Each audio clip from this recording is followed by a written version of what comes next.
This is the Authority Company Podcast, conversations with leaders who are building the future. Hola, I'm Joe Pardavila, and today I'm sitting down with executive communication coach and author Cathy Bonczek to talk about her new book, The Simple Magic of Executive Communication. Forget perfection. Communication that changes everything begins with connection. Drawing from decades coaching leaders in finance, private equity, and Fortune 500 companies, Cathy's going to break down why the most powerful communicators stop performing, start connecting, and learn how to make people feel seen, heard, and understood. Cathy, welcome to the show. How are you? Joe, I'm good. It's good to be here. Thank you. You're very welcome, and I'm happy you're here because I'm a big communication nerd. It's what I do, helping people be better at being Mm. human and connecting with other people. And in the book, you talk about the idea of people using the excuse of perfection to connect. Like they're too busy trying to be perfect with their messaging, and we're speaking obviously from the leadership level. But tell me about this idea, because you would think leaders, they've been through the MBA programs or business schools where they know that, was perfection is the enemy of good and all that jazz. Why don't they ever take, like, I always say a lot of people don't eat what they, don't eat they make, or, that cliche of like, bake what you eat kind of thing. But like, why don't leaders suppose that when it comes to communication, if they know perfection is the enemy of good in business, why do they have so much trouble with the communication part of it? It's funny. I don't think of they use it as an excuse, but I think it's just baked into us as humans, and that we want to show up and we want to be brilliant. And if you happen to, many of the people I work with, these leaders have been exceptional in their prior lives, either exceptional students, maybe exceptional athletes. And so it stands to reason to me that when they get into the field of play, which is business, they want to show up and be the best. And that gets rewarded, and that gets, people practice for that. And so to me, it makes a lot of sense why we do it. However, it gets in the way because then you're in the seeking of that perfection, and I've got to get the A plus. I've got to do the my boss is going to see me present, and I have to look like I know everything. Then we get ourselves sort of tied into knots where people like people. We like flawed people. We like people who are not perfect, because I always say we don't trust the perfect people because we think they're too good to be true.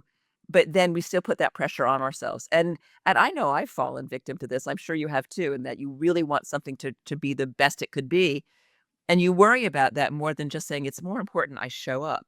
And you can rehearse to be pretty darn good and to be able to get your message to land. But if you sacrifice that need for it to be perfectly landing, then you're better off, I think. And in terms of these leaders, it's funny because the idea of being perfect is, you think about all these things, whether it's performative or not. But then there are also leaders in a world where they're under a giant microscope. If Steve Jobs was around, there'd be substacks written about him flipping tables, or there'd be like subtweets about which boss to flip the table in Cupertino today. He didn't have that. And so now these leaders are literally being, you're live tweeting an event. Like, your career as a leader is being live tweeted, whether it's through social media, whether it's through a Substack, whether it's through a TikTok video. So there's that layer on top of it as well. The fact that whatever they do, talk about the perfection piece of being the perfect, leader performatively, but then also in a world where everything is going to be micro analyzed. How much harder does that make it for leaders to become better communicators when they have that layer to worry about as well? Oh, I think it's immensely hard, but you can't carry that with you into every conversation. And I liken it to when people get on stage for the first time and suddenly there's all those eyes, or someone puts a microphone in front of you, and I'm sure you've seen this. Microphones make people crazy, Yeah. as do cameras, and that whole, because it's the permanency of it. And so that whatever you do, if it's flawed in particular, it's going to be there forever. And so I think I always say to my leaders, you can't think about that. But when you get to that point, just stop thinking about yourself. Take the attention off yourself and focus on your audience. And when you're busy saying, "Hey, did that make sense to you? And was this a good point? And what should we go? Where should we go from here?" Then you're losing some of that anxiety about it's going to be seen forever, because you're just back to the human element of connection. And, one of the things I've noticed from just dealing in business media is the fact that a lot of times leaders are babied and they're placed in bubble wrap and protected. And I have this running joke, Cathy, where I say, never interview a baby or a CEO because neither have anything to say. because they're so scared of the things we've been talking about. How harmful is that as well? Like babying the leader and putting them keeping them in safe rooms. We always talk about snowflakes as usually children, but man, there's a lot of adults that are snowflakes too. So tell me about that, like the idea of the team around you, shielding you and protecting you so much where it actually becomes harmful. I have to say, I don't see my clients as being babied, but I Okay. do see some of them as being perhaps intimidating and with the same effect. And Okay. so it's not that people are trying to protect them, it's that people may not feel that they can correct them or that it might be perhaps career limiting to say to your boss that wasn't your best work. Right. And so they don't get the feedback that they need all the time. But I think the motivations might be slightly different. I don't think of them as being babied or pampered, but I think of them as being so good that people say, I can't possibly correct them, or feeling that maybe it's not really acceptable to manage up. Mm. In a way, they're being baby because it's almost like nowadays when the baby's crying, you give him an iPad. In this in this adult way, you're like, okay, I'm not going to say anything because it is what it is. I'm not going to change what he's doing. So that's why they come to work with somebody like you Yeah. because you're going to give the unvarnished truth, right? Yes, absolutely. And I think it's refreshing to many of my clients. They really want the feedback. And they're not asking for this other, whatever the reaction is. They want feedback because they want to get better and they're usually the ones who work harder at it because they've gotten to where they are by that work ethic or by that excellence or that what was driven them to be really good at what they do. So they want to get better. And so feedback is the mechanism. Yeah, and the pandemic gave us a lot of words that we've hung on to and got tired of hearing, like pivot and organic and teamwork and all these things. One of them was authenticity, and Mm, you talk about a lot about authenticity. I do. And again, it's something. I always joke like it took a global pandemic for leaders to learn about empathy. Like, oh, it took that to learn about empathy. Another one of those words. But tell me about this authenticity piece because there is that fine line of being authentic and oversharing. How do you Yeah. guide these leaders through that? Well, it's funny. I don't think we have an epidemic of oversharing in the business world.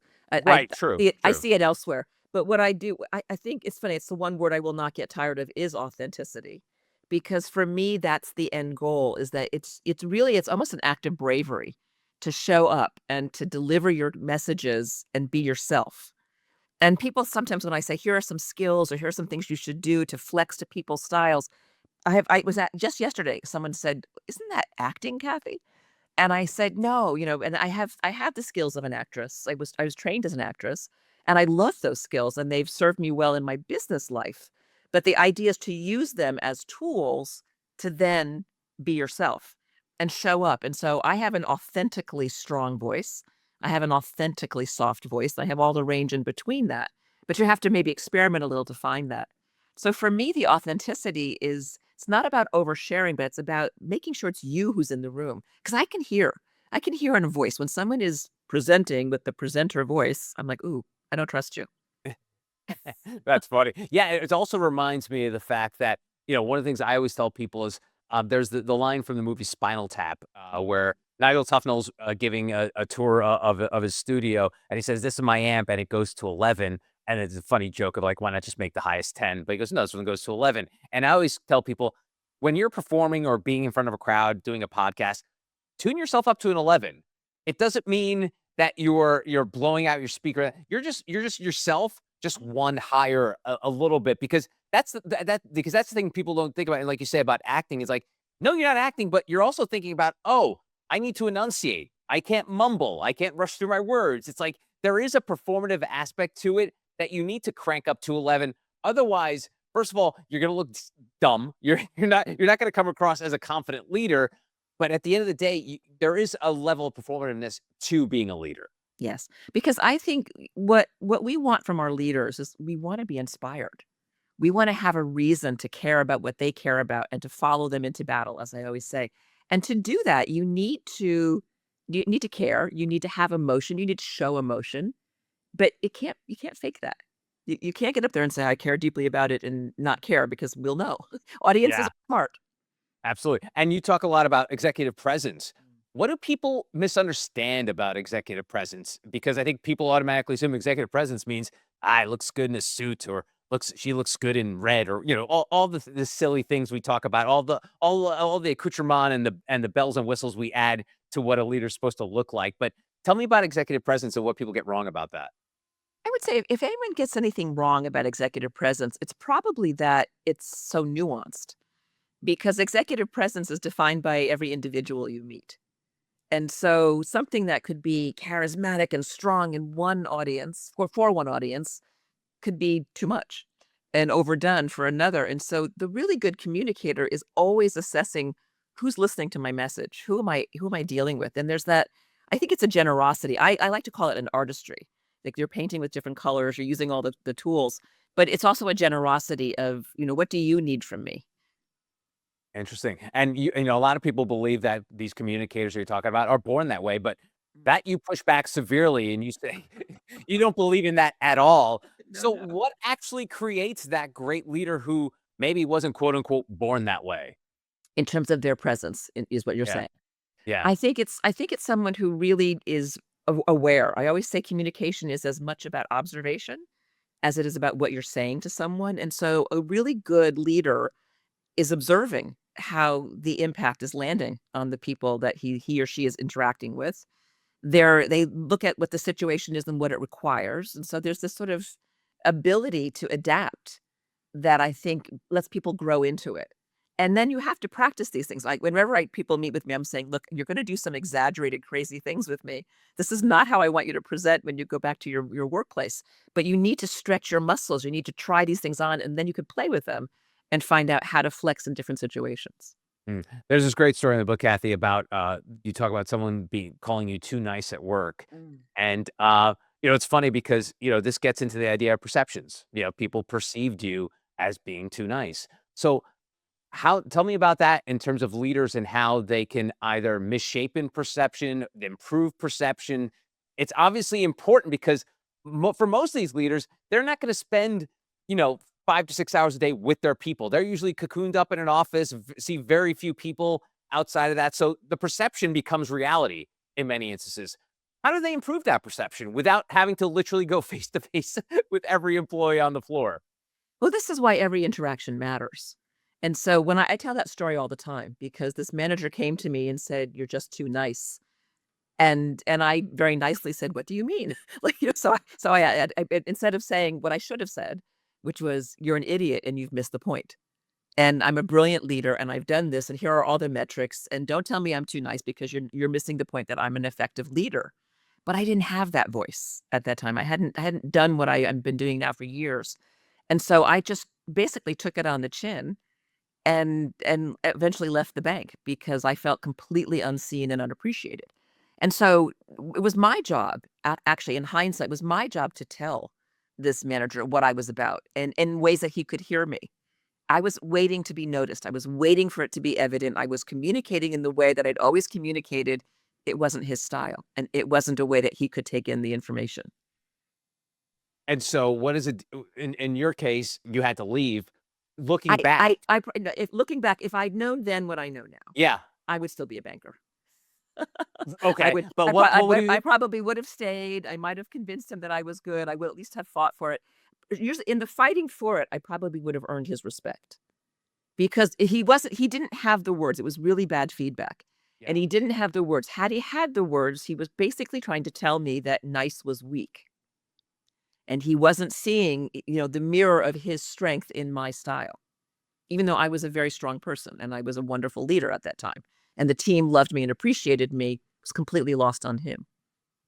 So that was a mistake you were making in terms of perceptions, but in terms of regular day to day, what communication mistake quietly kills careers even for super talented people? Like we know they're A plus, but for whatever reason, this communication aspect is below them. They don't think it's important or they don't realize it's important. Is there a common one that leaders are making that's destroying their careers? No, I think that's a bit, I can't think of one thing that would destroy a career. But the one thing that I do see as a pattern is it takes people a little time to ramp up their speaking out voice. And so I spend a lot of time with people who are, growing in their careers and I spend a lot of time on saying your voice matters. If you're in the room, you're there by invitation, you speak up. You say something and you allow yourself to say something wrong. Don't put on yourself this, "I have to say something brilliant every time I'm in the au," because it's your voice, just the quality of it in the room matters. And so that's the mistake I'm always trying to fix for, is the quiet ones. Oh, okay, good. And you write about rehearsing to converse instead of Mm. rehearsing to sound polished. First of all, break that down. What does that mean? Rehearsing this to converse instead of sound polished. Break those two down and what's happening there. Okay, so let me do the rehearsing to be polished, because the one we Okay. don't like first. The rehearsing to be polished is somebody who says, "I've got a script and I'm gonna rehearse, I'm gonna memorize it, and every time I get up, it's gonna come out in this word order, in this particular way, with this intonation. I have my periods marked, my commas marked." And what you get is a perfectly delivered script, but you often lose the intonation of reality, you lose the authenticity, and if one word gets said wrong, you might throw the whole thing off. And I've seen this happen, where I'm Oh yeah. supposed to say his, I said her. Oh my god, I don't know what to do, and the recovery is harder. Then to me, that's, and everybody has a different way they rehearse. I don't wanna bash those who write scripts, because scripts can be very useful. But I would say you write a script so you know what your message is, and then you rehearse from it, but then you play with it a little bit, and you don't write the script out as your notes. You might write a word or 2 or a phrase or 2 that you wanna replicate. But the whole thing is, it has to sound as if you're just saying, "Hey, Joe, let's go get a sandwich. I have something to tell you." As opposed to, "And now, Joe, I'm going to tell you what's on the menu today," which is just not how we speak in reality. And so, when people say to me, "I rehearse and I sound mechanical and I don't rehearse as a result," I'm like, "You're rehearsing badly." And so my rehearsal is always just boil it down. Give me the one sentence version first. Give me the bottom line message. What has to be said? Okay, now we riff from there. That's the one thing you have to say. The rest is add on, and don't add too much on. I don't need the entire encyclopedia. I just need the main message or the main letter. That's good. It reminds me of a story, and I bring this up when it comes to, I consult and produce podcasts from our Yes. day to day, Kathy, and I had this client who really wanted to speak to this former CEO of a large Fortune 500 company. She was now a board member, and I go, okay, great. So I set it up, and the one requirement that this guest had was she had to have all the questions in advance of the Mhm. podcast. I'm like, Yes. okay, which just so you know, Kathy, I do not like to do it all. And if it was my podcast, I was like, "No, we don't do that. Here's a few of the topics we're gonna discuss because it Yes. does fall into that mechanical rehearse thing. So what this person proceeded to do was, I'm not sure if she did it or her team did it, proceeded to write out the answers for each question, and when the host went to ask the questions on the podcast that was being recorded live to tape, they were reading the answers. Oh my goodness. And Kathy, as you can tell, that did not go over well. It was Yes. pretty terrible. But again, going back to my earlier statement about babying leaders, which you pushed back on, this is a case I see it where as an experiential value for you. yes. So this is where I come from of like, oh, okay, Yes. she did not feel safe doing a podcast unless she had the answers in advance, the answers to the test in advance, and it was remarkably bad. And I use that example all the time. So when people ask, "Hey, can I have the questions?" Like, don't want to give you all the questions, but here's a few. So how do you get leaders in this case, like a leader that's maybe a little afraid of saying something wrong? Going back to my old joke of like never talk to an interview of a Yes. CEO or a baby because they have nothing to say. What do you get them?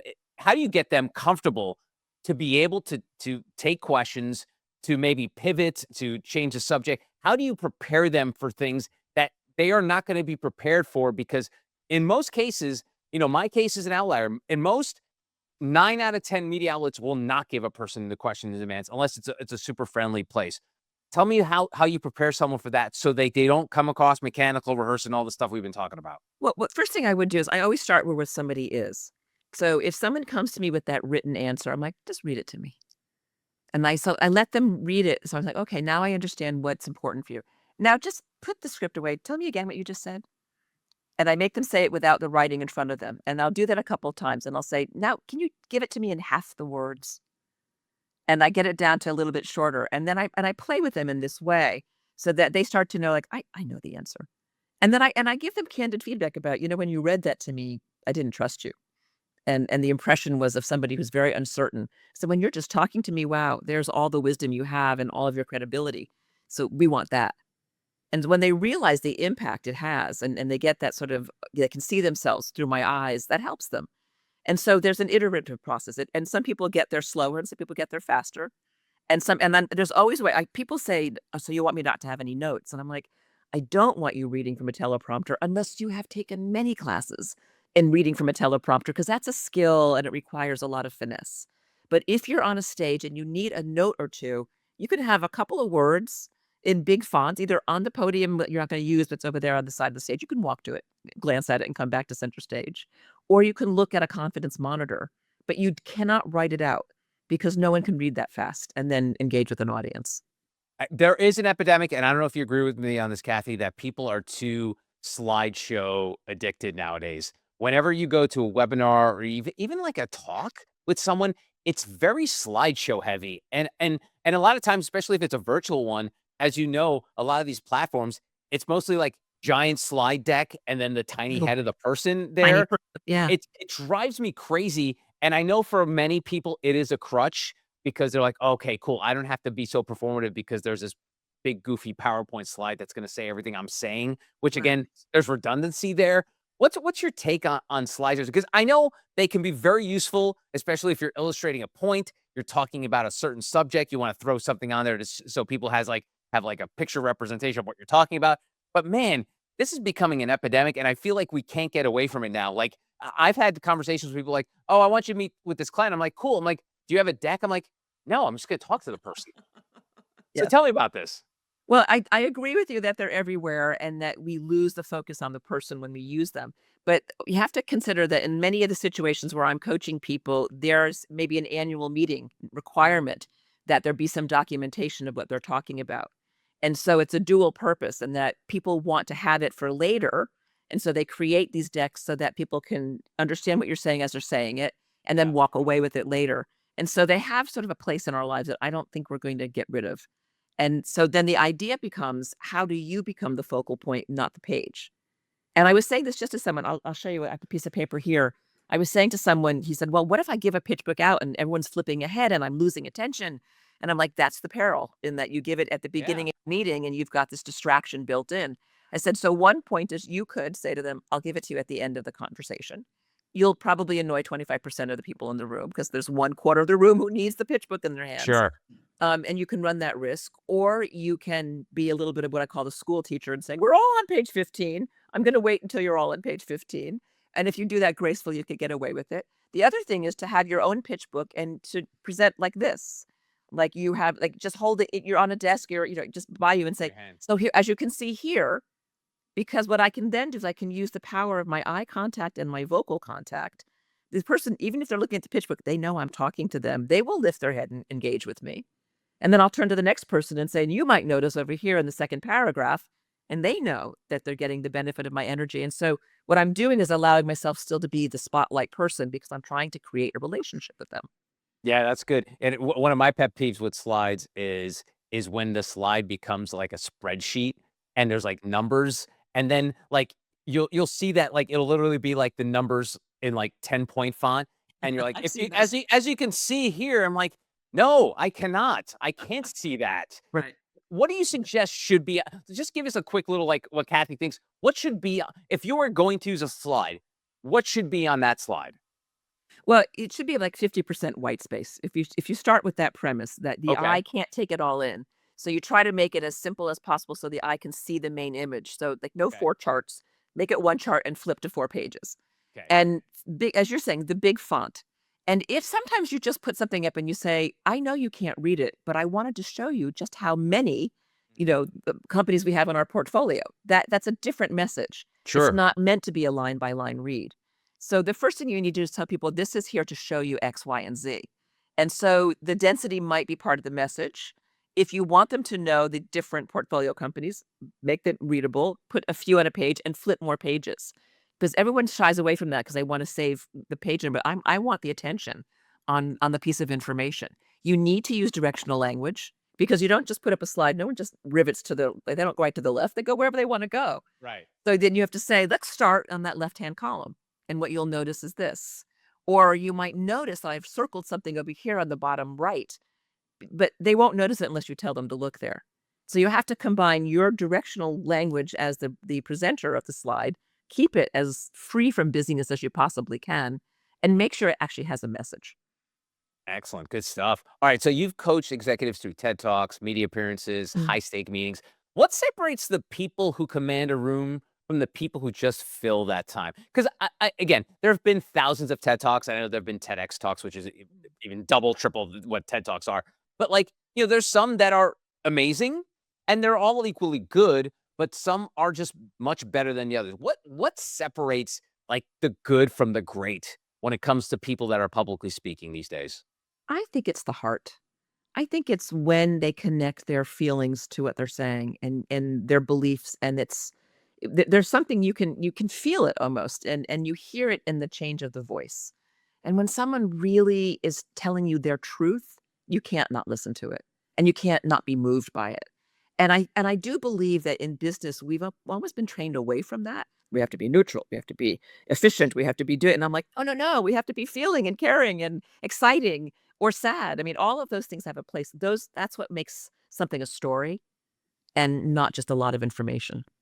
That's great. And speaking of I want to double click on that, like first impressions. What do you think people can sense within the first 30 seconds of someone speaking? Yeah, obviously the heart part you mentioned, but what else is there something that jumps out that makes a really good first impression, whether it is a TED talk or a media engagement or maybe just you're talking to the board.